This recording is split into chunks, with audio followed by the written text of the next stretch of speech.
Chapter 10: Fix and Flip and Wholesaling. Real estate offers huge financial advantages to those who will learn the system. Garrett Sutton. If you're reading this book, I am almost 100% certain you have seen at least one fix and flip TV show. Whether you watch Dave Seymour's Flipping Boston show or Christina and Tarek out in LA on HGTV's Flip or Flop, you are familiar with the concept of flipping a house. You find a discounted piece of real estate, you buy it, renovate, and sell for top dollar in a few months. I admit, they make it look easy and straightforward, mixed in with a little extra drama. I have been flipping homes since 2015, and I promise you, my truck has never been stolen. My house has never been spray painted, nor have I been surprised that I needed a new roof on the place. According to Forbes, the profit margin of a successful fix and flip ranges anywhere between $40,000 and $70,000 for the average residential home. In our market, we aim to profit at the very least $30,000 for a single-family renovation project.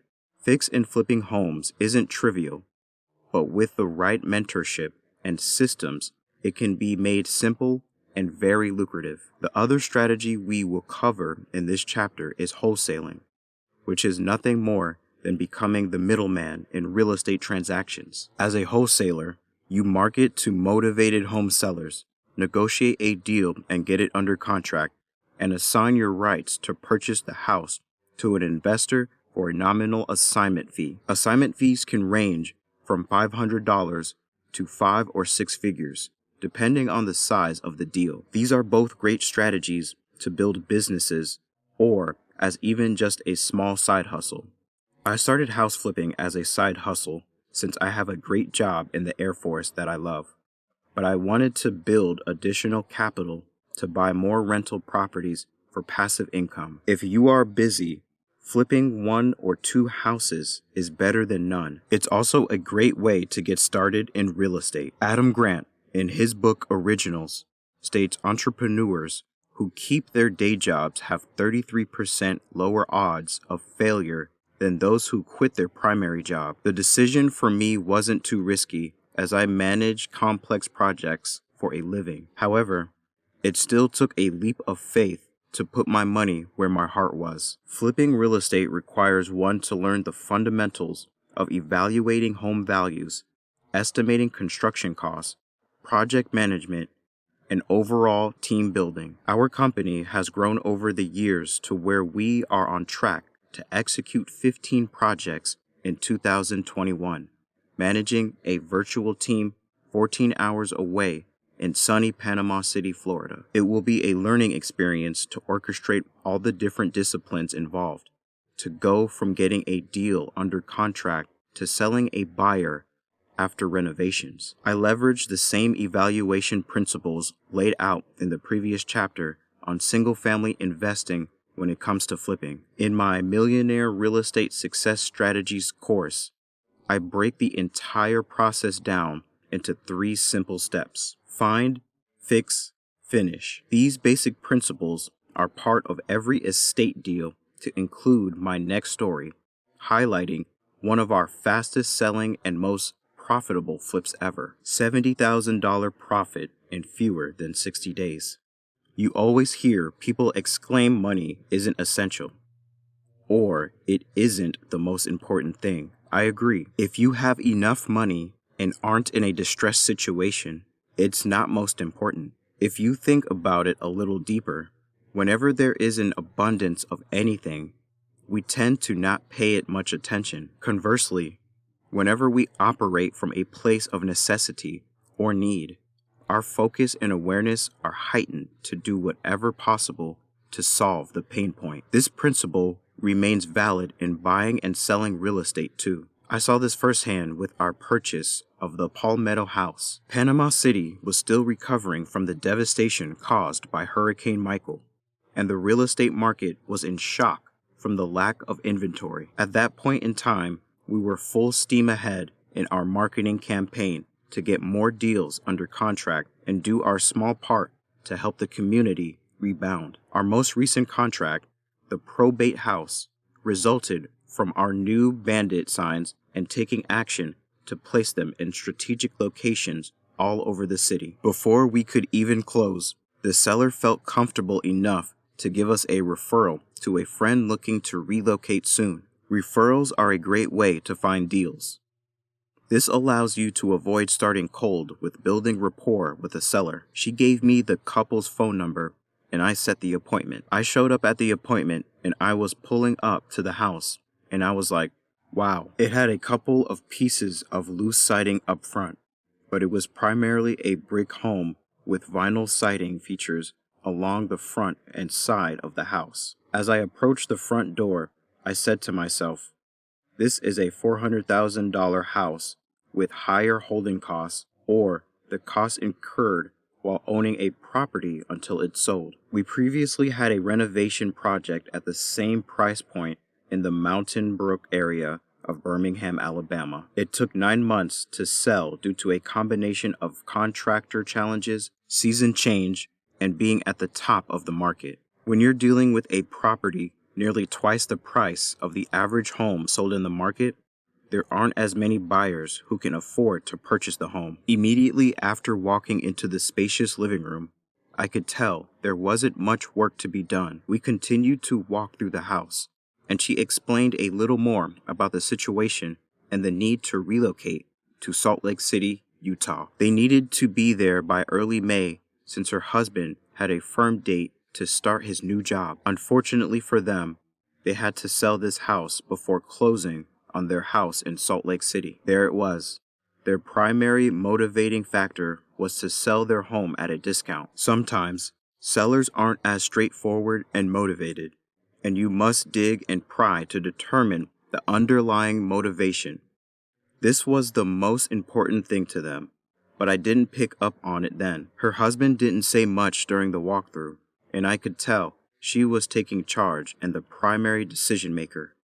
I told her point blank, you guys can sell this house on the MLS with a realtor and make more than what we can pay. She told me she knew we were in the business to make money and asked us to still give her an offer. We went outside to the backyard, and there was a little work to do on the outside, and we continued to the porch. And then there was a beautiful pool in the backyard. I wrapped up the appointment, provided some additional information about my company, discussed other homeowners we helped, and let her know I would be in touch soon. After I got back to our beach rental, I told Melissa how everything went.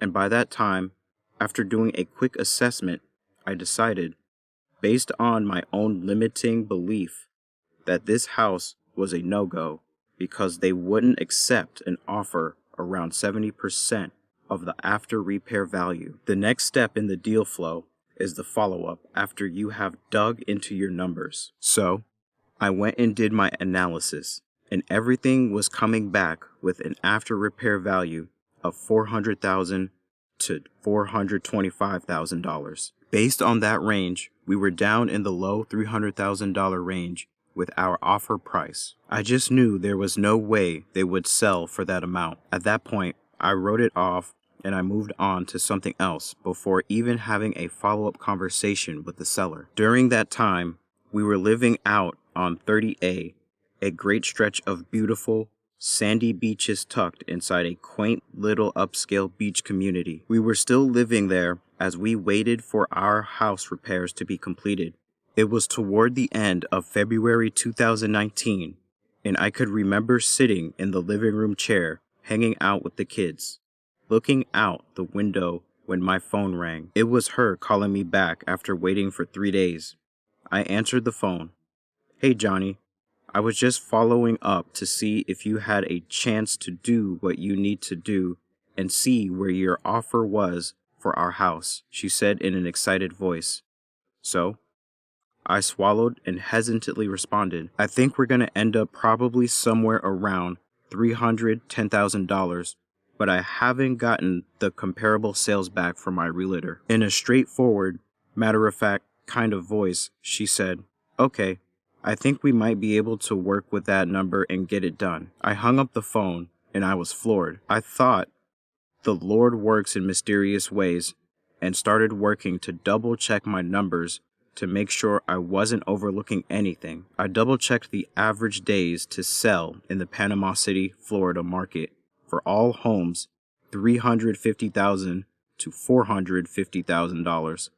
The prices per square foot ensured all the homes were similar age, lot size, pools versus no pools, and my assignment for our estimate repairs. For my research, I knew they owed close to $283,000 on the house. Based on all my analysis, I conservatively settled at an offer price of $305,000. A couple of days after work, I met with her in person and told her that after performing my due diligence, we ended up with an offer of $305,000 for the house, and she agreed. We ended up closing May 2019 right on time, leveraging a hard money loan. They closed on their new house 2 days later, just as they hoped. It was a true win-win situation. The project went as planned. Fix. We only put $5,000 into a couple of minor repairs to the house.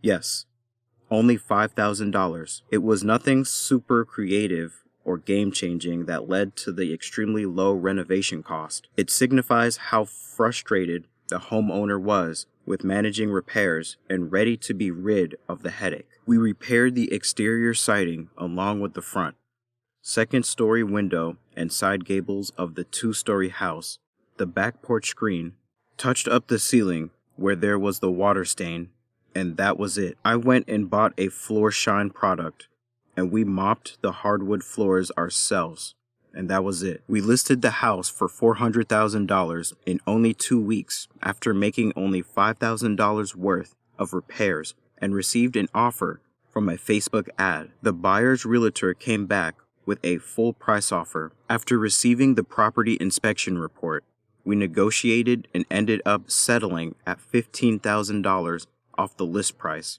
and we sold it for $385,000 in a little bit less than 60 days. Money isn't always the number one factor for everyone.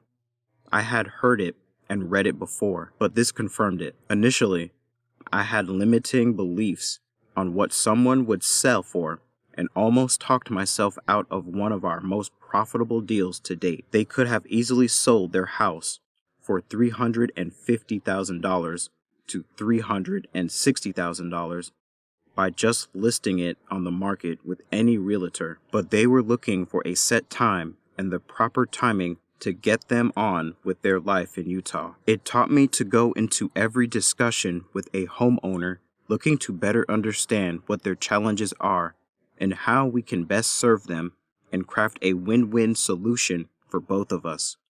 Another interesting part of this deal was that we didn't use a realtor to sell this house. All along, I was planning to use a flat fee MLS service to list the house on the MLS, and we operate as the realtor. We had previously purchased nearly a dozen houses at that point in our lives and were comfortable with the process of not having a realtor represent us. Only 2 weeks after purchase, I went over on a Friday to put our Operation Restore for sale sign in the yard. It was a proud moment. It would go live on Monday with the flat fee service, but I wanted to place an ad on Facebook since I had recently performed some trial-motivated sellers ads. For this one, I just ran a weekend teaser ad titled Coming Soon with the Palmetto House pictures. That Sunday morning, we were getting ready to go to church, and I received a text from a realtor saying he wanted to see the house. So I gave him our lockbox code. A few weeks later, he came back and said he had a local pharmacist looking to buy a house, and that this house was perfect for his family. He sold this home in less than 60 days from the day we bought it and walked away with $70,000 profit. Never forget, money isn't always the most important factor to every motivated seller. Termites and 3 buyers later. Next, I want us to dig a little deeper into the fix and flip project we covered back in Chapter 8 from Justin Melendez. We walked through how he partnered with family members to purchase this project in Fayetteville, North Carolina, that involved a wholesale deal, termite damage, and 3 separate purchase contracts. Justin picked up the deal from a local wholesaler, and the sellers were 3 relatives who inherited the property that was going into foreclosure. On top of that, one of the family members had a criminal offense and owed money to the courts, which caused the wholesaler to give up his assignment fee to keep the deal alive. From the beginning, Justin told me he likes to have a home inspection up front before closing. I used to use this same strategy when I purchased properties virtually. Also, he has his general contractor, GC, walk the property. We knew what we were getting into throughout the inspection. We found just normal stuff that you see in older houses. There was evidence of termites in the garage. After we received the termite inspection from the termite and pest control folks, they let us know there's quite a bit of termite damage under the house. Justin shared the inspection document with his GC so he could see the areas with damage. He didn't account for the additional damage, which added an extra $2,000 initially. He didn't do any additional due diligence throughout the whole 6 weeks leading to closing. I've seen people not go back out to the property and become pleasantly surprised when they close on the house and there's a tenant in there suddenly, or the AC unit is missing, and then they're just in a world of hurt. So, I'd recommend that day of closing if you can't, then have somebody else look. We had a $25,000 rehab budget that we planned for, but my GC came back with the termite damage with a total estimate of $21,000, so that was great. He finished the project. We fixed all the termite damage in the garage. He addressed the termite damage in the crawl space. However, he repaired the crawl space in only one spot and not throughout the crawl space. So, I never went in the crawl space because I don't like crawling in the crawl spaces at all. Justin had given him the diagrams and the inspection reports and expected him to just read through it and fix everything there, but he didn't. We were live for like 3 days. This was at the beginning of the COVID inventory shortage. We received our offers within the first 3 days. We received a $180,000 offer with a $10,000 appraisal gap guarantee. At the same time, I'm leaving for work for training, and my training requires me to not have my phone, so I was glad we got it under contract. Justin's realtor was also his GC. The next week, they are notified that the buyer performed their inspection, found a ton of termite damage, and decided to back out. His realtor relisted the house back on the market. A day later, another awesome offer comes in, not $180,000, but $142,000. This buyer performed an inspection, and they backed out because they saw the termite damage. The GC realtor decided not to fix the damage before relisting the house while Justin was out of the local area at training. They were closing in on 4.5 months for the project with an additional 30 to 40 days every time they go under contract. His realtor claimed the first buyer didn't provide the inspection report and just said they were backing out because of their inspection report, but with no details. The second buyer told him what was wrong with the termite damage. Unfortunately, it took him about a month and a half to get the termite damage fixed due to his realtor's busy schedule. Once again, they secured a new buyer quickly. They went through the entire process with the buyer and had a good inspection with only minor due diligence repairs requested to the amount of $1,000. Unfortunately, during the last week, they backed out because the buyer failed a drug test and lost his job. He could no longer close on the deal. When they backed out, it hurt, man. This one tested our resolve. We were closing in on 5.5 months. I decided to go through it one more time. I talked to my investors to let them know what was going on. They never once questioned the contractor or me, but they knew that I had it under control, so that was good. And an important piece, I should say, with investor relations is that at every turn, at every contract failure, at every due diligence report. They were informed as much as they wanted to be. They received another offer the fourth time, a conventional offer at $150,000 with 20% down. They finally closed the deal just over the 6-month mark. And at $157,000, they initially underwrote it as $131,000. Overall, the deal ended up having a return on investment, ROI, of 40% for him and his brother. It was a hell of a project. It took a long time, and there was a lot of back and forth. I thought it was just going to go smoothly when I left for training, but it didn't. I call it the REI monster. The real estate investing monster. He's always out to get you, but that's what you get paid for, the issues. We have to manage them. This is so true. Some projects are easier than others, but you must hold fast and see the project through for yourself and your investors when adversity strikes. My first wholesale. Now, let's talk about wholesaling for a bit. Wholesaling is nothing more than becoming the middleman connecting a seller and buyer. Wholesaling isn't real estate investing since you never own the property, but it remains a great way to build capital to invest in real estate. The barrier to entry is extremely low, which allows anyone to get started.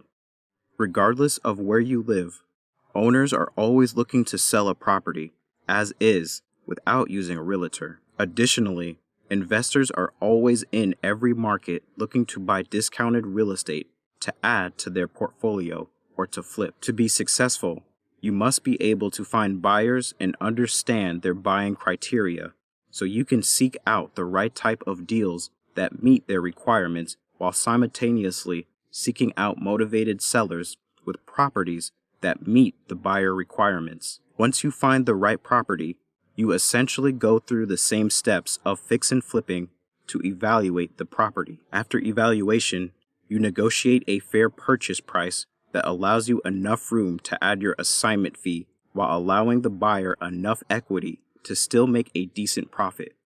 Once you have saved enough capital from assignment fees, you can start keeping deals to either BRRRR to add to your rental portfolio or flip to bring in a larger amount of capital. The lifeblood of wholesaling is marketing to motivated sellers. Your marketing can be as simple as getting a free tax delinquent list from your local tax assessor and writing handwritten letters or personally visiting local owners to discuss the property. Alternatively, it can be as elaborate as hiring an ad agency to run advanced campaigns leveraging multiple media such as Facebook and Google. It primarily depends on your budget and the target audience you are trying to reach. Within real estate, multiple niches allow you to focus on a specific audience, or in this case, a motivated seller. As I mentioned earlier in the book, I started buying a couple of rentals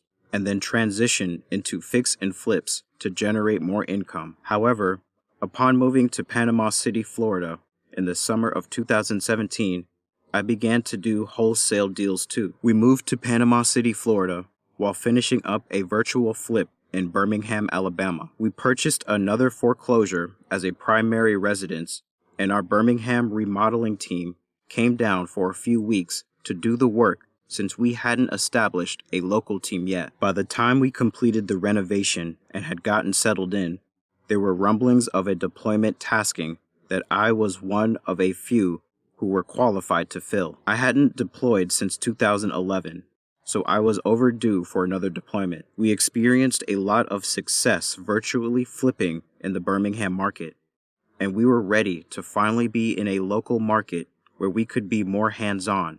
So getting tasked to deploy was a tough blow to our business plans. However, we had already begun marketing locally, so we kept marketing and began to gain traction with local sellers. My training started after Thanksgiving, and there wasn't time to build a team, so we decided to wholesale. We placed a considerable down payment on our foreclosure purchase since we couldn't use our VA loan again due to a lack of remaining entitlement. We deployed a large amount of cash reserves on the renovation cost. So, Wholesaling allowed us a quick way to replenish our cash reserves.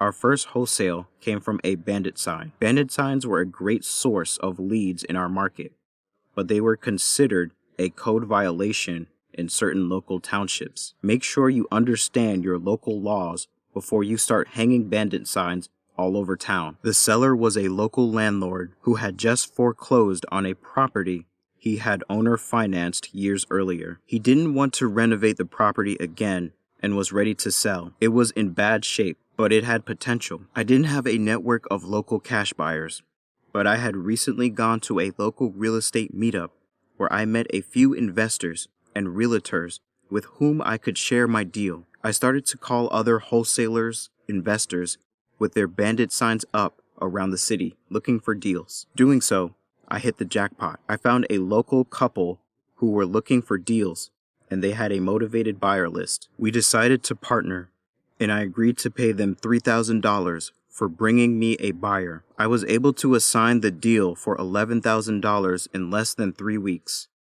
It was a win-win deal for the seller, buyer, my wholesale partner, and me. Being resilient and understanding how to analyze deals helped me successfully broker the deal. In the remaining 3 months leading up to my deployment and in between training, we successfully wholesaled 5 deals from a fire-damaged trailer to a 1940s brick cottage. Implementation. Fix and flipping and BRRRing a home is by far the most hands-on when it comes to real estate investing. When flipping a house, one of the largest downsides remains the amount of money you have to pay in taxes unless you have a solid tax strategy in place. With a good mix of selling and buying rentals within the same year, you will be able to offset a nice size of your tax bill. However, I am not an accountant, so please seek the advice of your CPA for what's best for your situation. Every house and project is its own canvas and brings its own unique challenges when it comes to renovations. I am of the data-driven investor camp and lean on what the data is telling me when it comes to list price, interior finishes, materials, and time required to sell. Sometimes you will hit a home run with a job with a light rehab and large profit spread, and others you will run into termites, delays, and personal issues along the way. Do you have the time to venture into completing your own fix and flip project or to become a wholesaler? As an investor, your job is to manage your risk as much as possible through your upfront analysis and due diligence. You make money in real estate when you buy, not when you sell. The life of an entrepreneur and real estate investor is a roller coaster. This is one of the reasons why I love mentoring and teaching other real estate investors how to run a successful real estate investing business. For most of my investing career, I didn't have any mentorship or anyone to lean on to ask questions. However, I was able to lean on my technical, project management, and leadership skills to achieve success. Ultimately, my goal is to help shorten the learning curve and the mistakes made by new investors to ensure success. I teach them the systems, strategies I put in place in my business and mentor them along the way as they execute and implement. We cover it all: marketing, negotiations, finding team members, renovations, raising capital, sales, and a host of other topics. Have you thought about who you already know that would be great on your team? If you charter a flight to fly to Aruba, would you jump in the pilot seat with no training, no co-pilot, or no map? Of course not. So, why would you go into building a business without any mentorship or guidance from an expert who's been there and done that? In our next chapter, I will discuss the strategies centered around apartment, aka multifamily investing.